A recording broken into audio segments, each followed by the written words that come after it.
Hi all, Kat Rambo here, your medicine woman. This video today is a personal message. Um, I've been going through a lot of intense personal transformation and transitions in my life all at once. So I was encouraged to make a video to share with you my personal journey and what it really looks like in practice to engage with those disciplines and with those mindsets that I teach about in real life, in real time, not just when things are easy, but when they're hard, when our disciplines can actually support us the most. So, a little backstory, I think most of you know at this point, I've been running a gorgeous healing center in Mexico for the last year. I've committed my life to the path of sacred medicines, growth, expansion, mindfulness, and personal development. This wellness center and healing center was a function of that, and it's been a beautiful gift.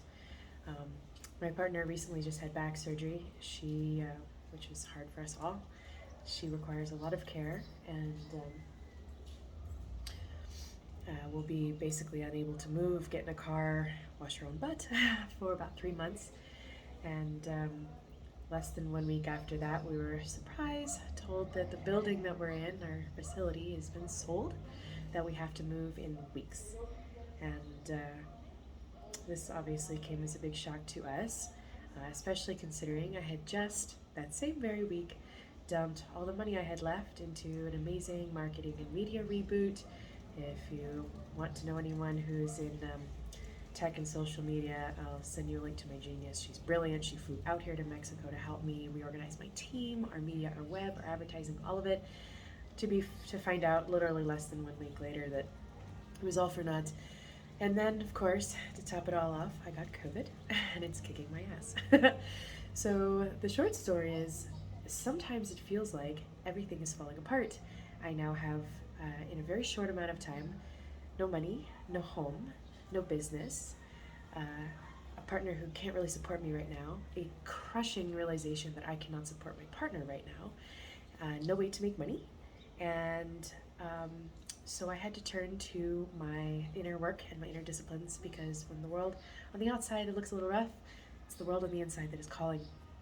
So one of the first things that I did to practice what I preach is to reach for a future benefit. So this practice is something that I think will show up in another video. It is something I work with my clients a lot because it helps keep us focused. And it's not about not being present. It's not about focusing on the future. It's about realizing that what's going on right now, you don't have to stay myopically fixated on. You can broaden your perspective a little bit. So what that looks like is, I can't work. I have to rest. And what do I do? So my future benefit is, finally, I get the time that I really wanted to focus on my health, my wellness, and my inner environment. To go back to full on dedicating to the meditation practices and disciplines and personal practices that have um, created this life for me in the first place. And to sit still, because a lot of great action comes in stillness. And it's time to remember that, I guess. And something else that I thought about too immediately was that I was absolutely crushed. I've put in so much work and energy, my life, blood, sweat, tears, all of it into this healing center, to then find out that right as it was about to expand and burgeon into this beautiful blossom, it is taken away. And then I realized that this is actually a blessing also somehow, and I searched for it and I found it. And the blessing is that I'm tired, and this project has been exhausting, and it actually gives me time to refine and focus on the things that I want to do. Now that I'm not throttled by admin, responsibilities, and growth, I can focus on what I like. So I've been giving medicine ceremonies and teaching classes.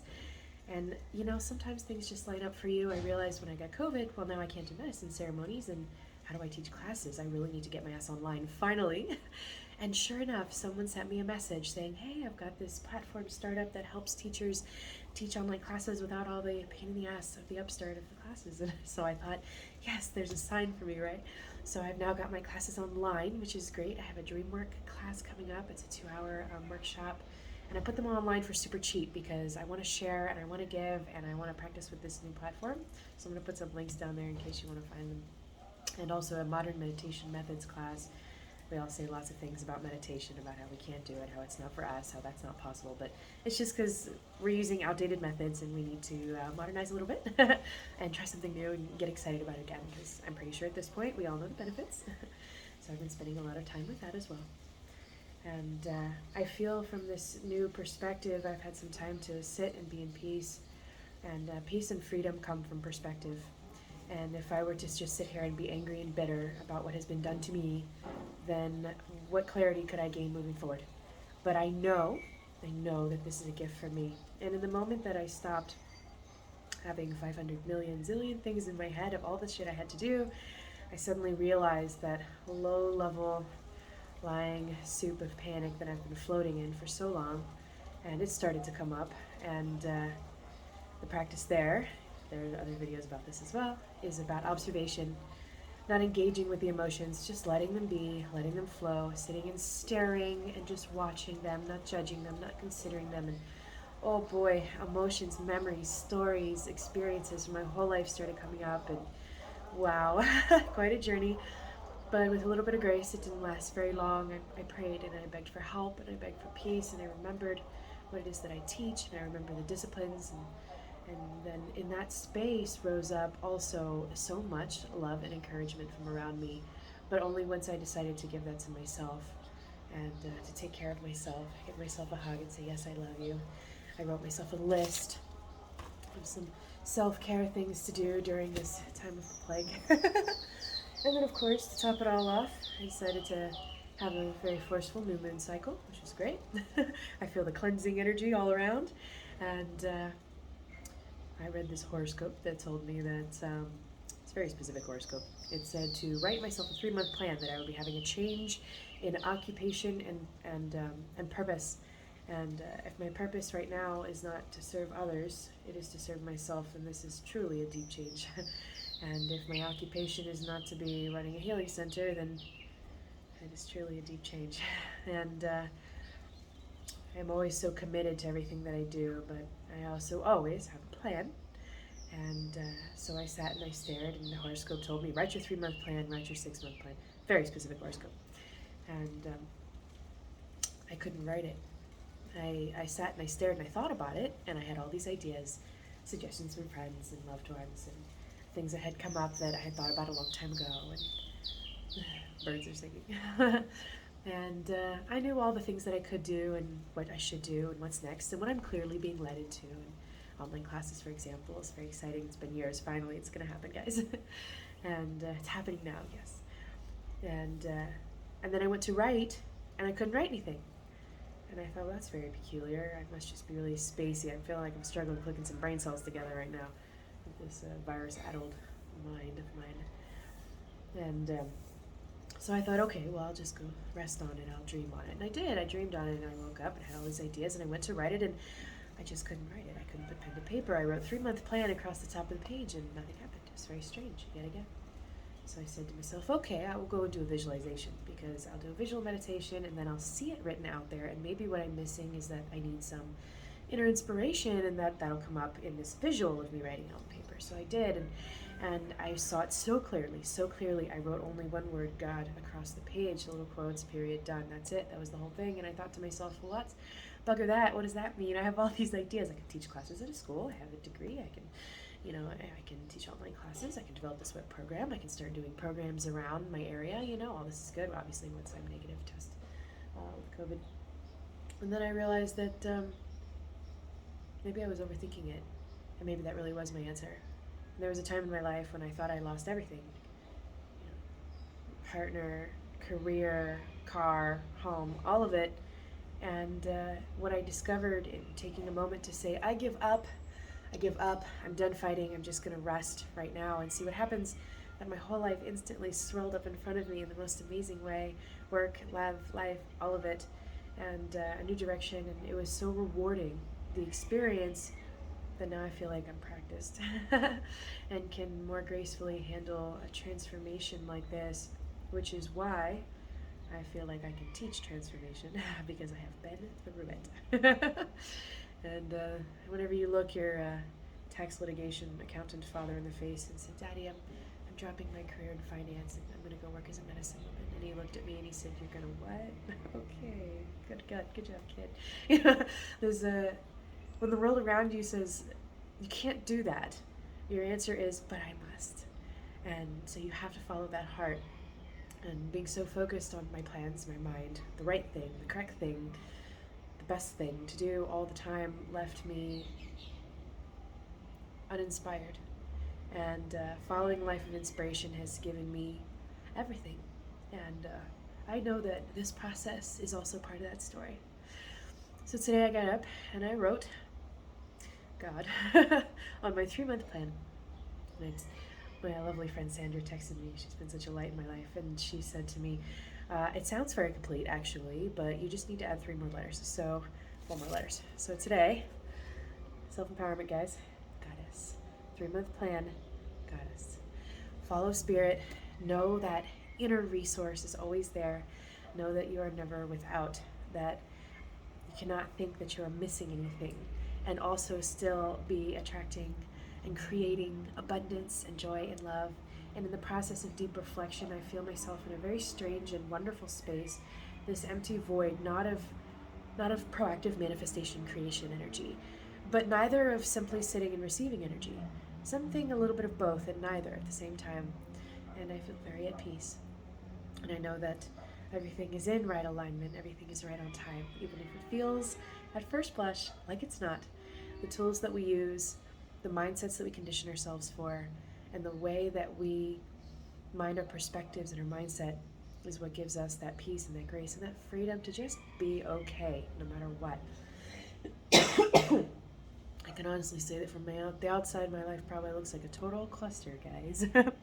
But I feel good anyway. I feel peaceful and I feel hopeful and I feel joyful in a way that I actually haven't in a while. And I feel calm and I feel open and I feel ready for whatever's next. And I honestly have no idea what my future holds, but I know it's going to be guided by love, by intuition, by heart. And I ask myself always, okay, so I ask my heart, what is next? What do I do? And I hear nothing. So what does that mean? There's no guidance there, and the truth is the guidance is there. The answer is do nothing. It is not the destination, it is the journey. And whenever we remember that, every step we take is one step closer to our own truth in the world, our own divinity, and our own unique expression of what it means to be in this experience of being a human, having a life in a world when we know deep inside that it's just such a small facet of who we are and our real experience as much greater beings living on a much more diverse range of experiences. And I'm starting to see all of the skills that I've been working on in my life, the disciplines, really cracking open in a really interesting way. I'm seeing very clearly other dimensions and other lives and how they all connect together and how we all connect together and how every atom connects together to form this material dimension and how limited that is too and how that's okay. It's all okay. It's just a facet of our experience, and when we open up our minds and broaden our experiences and our perspectives, we end up with something totally whole, totally new, totally amazing, and it's called joy. So as my life is falling apart, I'm happy because I know it's really just falling into place, and my next steps are being laid out for me.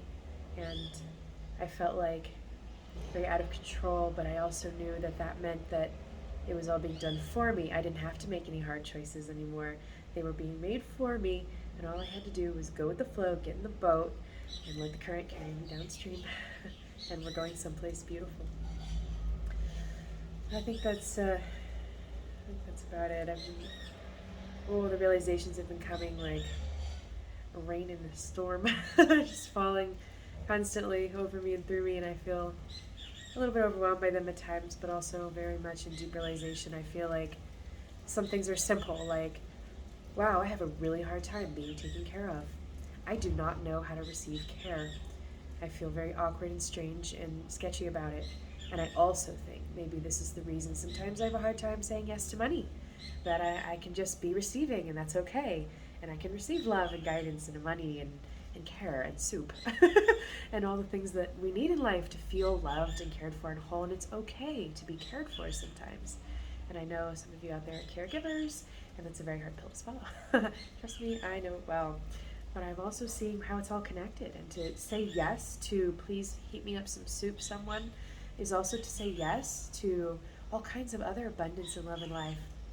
And I'm seeing those connections so clearly. And and fear that came up, fear of not living a life well lived, fear of falling asleep in case I stop breathing, fear of whatever, that it's okay, that this experience is so limited. And then the big realizations start coming.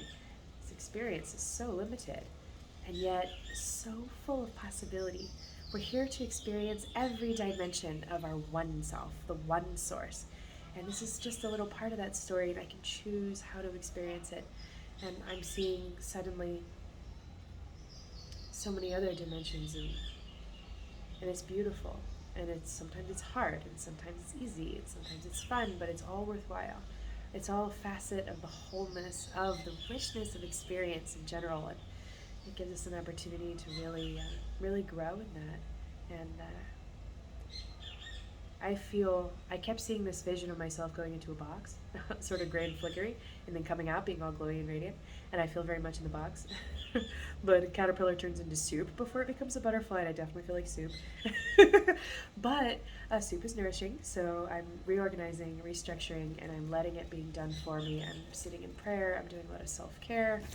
My long list includes qigong, long showers, tea, prayer, steam baths, lymph massage, like all the things that happen, everything that is part of the process of self-care and self-love, and remembering that we are already, always, whole, healed, happy, and healthy. That the blocks to remembering this awareness don't exist, they're just illusions. And when we sit in that and we really rest in the stillness of knowing that, then you can remember that source. We can go into that void space. We can enter that emptiness where there is nothing. And in the space of nothing is all possibility. And I feel it, I see it everywhere around me, and I just feel so overwhelmed with gratitude and so enlivened. And I feel like the practice of regular gratitude has given us also an opportunity to remember joy and to be appreciative for what is around us. And very soon, I'm sure everything will show itself to be a beautiful new life and new experience. And I look forward to sharing that with you guys. So this video is my PSA to let you know that all the things that I share with you and all the things that I teach are things that I do. There's nothing that I share, give, teach, or insist upon others doing that I have not done first myself, that I have not found to be incredibly invaluable and to have really supported me, not just when times are good to make them amazing, but when times are hard to make them easier, to make them softer, to make them more gentle, to make them more rewarding. And I know that through this crisis, this hardship, there's actually creation and expansion, and I feel so enlivened by it. And I want you to know that it is possible, that even when things are hard, to move through them gracefully. And sometimes all it takes is just some tools. And I know we use the word discipline as the word we use to punish bad kids, but discipline is about freedom. Discipline creates habits, and habits also then fade away. They just become ways of being. And so naturally and automatically, even when things are hard, it's not a matter of, okay, today I must do my gratitude practice. It's a matter of, wow, today is beautiful, and I'm really struggling, and that's okay, because it's part of my experience right now. And with a deep breath, the struggle can fall away just by the acknowledgement of its existence. And the tools work, guys. The practices work. The lifestyle works. The commitment, the discipline, and the dedication work. And the medicine journey and the spiritual journey is about knowing yourself, to know that you are the medicine of your journey, to know that you can provide for yourself from your own heart any medicine. And with a lot of my clients, I work with all kinds of tools, from deep subconscious dream work to meditation methods to perspective to inquiry to, you name it, medicine ceremonies, self-realization. And in the end, the only point is know thyself and be happy. Live a life that's a little bit easier. It's a little bit more fun. It's a little bit more joyful. It's a little bit more full of love, and everything will be okay. And I see the people around me freaking out a little bit, and I smile, and I say it's all okay. Not because what's happening is good, but because I know so deeply and so surely that it actually is. It's there for me. It's there to support this journey, and it's here to support this path. And I have no idea what I'm going to look like on the other side of this cocoon, but I do know that it's going to be guided by inspiration. And we'll all get there eventually, right? All roads lead to the same path. And so I'll see you there in the shining light of oneness. before there was anything, after there was nothing, where we all really are all along. I love you all so much, and if you care about these personal updates, leave me a comment. I can tell you what self-care methods are helping me the most. I can tell you what tools or disciplines or practices have been supporting me the most. And I can tell you if I survive the plague. I hope everyone out there who is or is not suffering, who is or is not happy, finds something to be in gratitude today for. Gratitude is the secret to happiness, and in a time such as this, when things seem to be difficult, we have a huge opportunity, a big gift, to really practice what we preach, to really love harder, to really feel stronger, no matter what. I love you guys. I'll talk to you soon. Bye.